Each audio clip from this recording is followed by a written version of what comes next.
They tell you mid-century diner food was simple, but they're lying. The real recipes were fiercely guarded secrets. If you walked into any American roadside diner in 1954, one specific, comforting aroma anchored the entire room. It was the deeply savory, caramelized scent of a classic meatloaf.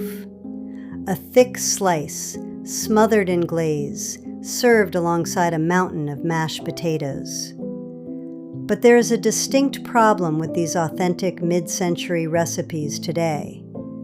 They were designed to feed a massive post-war family of 6 or 8. For a retired couple like my husband and me, baking a 2-pound loaf means eating dry leftovers for nearly a week. I opened my archive to the 1950s section to find a solution. I wanted to preserve that exact, nostalgic diner flavor, but mathematically scale it down for just 2 people. It turns out you cannot simply cut the ingredients in half. The chemistry of the meat, the binding, and the glaze requires a completely different approach when working with smaller portions. Let's rescue this mid-century classic without the endless leftovers. Following the Second World War, the American economy shifted dramatically. Meatloaf evolved from a desperate Depression-era survival tactic into a celebrated symbol of newfound middle-class abundance. The rise of the commercial meat grinder in local butcher shops meant ground beef was suddenly affordable, fresh, and everywhere. Diners capitalized on this, making it their signature blue plate special. But the secret to diner meatloaf wasn't just the beef. It was a technique borrowed from old-world European kitchens, the panade, a simple mixture of white bread and whole milk. In the 50s, cooks didn't have modern food processors. They relied on this milky bread paste to work a specific scientific magic. When you mash milk-soaked bread into a paste, it creates a thick, hydrated starch gel. As the meatloaf bakes, the protein strands in the beef want to contract. They squeeze together, pushing out moisture, which usually makes the meat rubbery. But that starch gel from our panade coats the individual proteins. It physically prevents them from linking too tightly. This simple mid-century trick traps the juices inside the loaf. It guarantees a tender, melt-in-your-mouth texture every single time. For our scaled-down version, we use just 1 slice of white bread, mashed with exactly 2 tablespoons of milk. It feels like an insignificant amount, but the chemistry is vital. Next comes the great debate of the 1950s kitchen, the loaf pan versus the free-form method.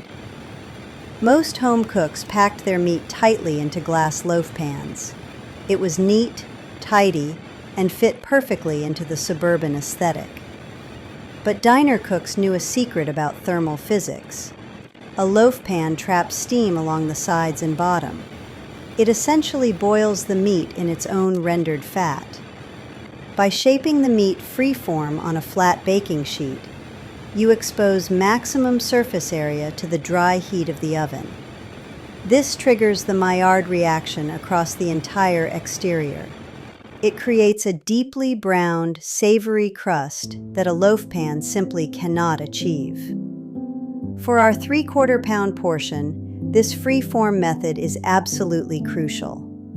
A small batch in a large pan would dry out instantly. Shaped by hand, it retains its moisture while building incredible flavor. Now, we must address the crowning glory of the diner meatloaf, the iconic, sticky-sweet red glaze. In the 1950s, commercial ketchup became highly standardized. It provided a reliable, acidic sweetness that cut through the rich beef. But straight ketchup burns too quickly in a hot oven. We mix it with a touch of brown sugar and dry mustard. The mustard powder adds a sharp, historical depth that modern recipes forget. As it bakes, the sugars in the ketchup caramelize and reduce. It forms a lacquered, sweet and sour skin over the savory crust. It is the defining taste of a mid-century childhood. But scaling this recipe down requires careful mathematics. A standard recipe uses 2 eggs for 2 pounds of meat. For our small batch, 1 whole egg is actually too much liquid. It would make the raw mixture soup-like and cause it to collapse. Instead, we use just the egg yolk. The yolk provides the rich fat and binding emulsifiers we need, without the excess water from the egg white. It is a small, precise adjustment that saves the structural integrity. We also gently fold the mixture. Never overmix. Overmixing develops myosin, a protein that makes the loaf dense and tough. We handle it like a delicate historical document. Out of the oven, it is a perfect miniature masterpiece. The glaze is bubbling, the crust is dark, the center is incredibly tender. It yields exactly 3 generous slices. Dinner for 2 with no waste. Preserving history doesn't mean we have to be burdened by it. We can adapt these beautiful, comforting traditions to fit our lives today. We keep the soul of the 1950s diner alive, right here at our own kitchen table. Tell me, what was your family's secret ingredient for meatloaf back in the day?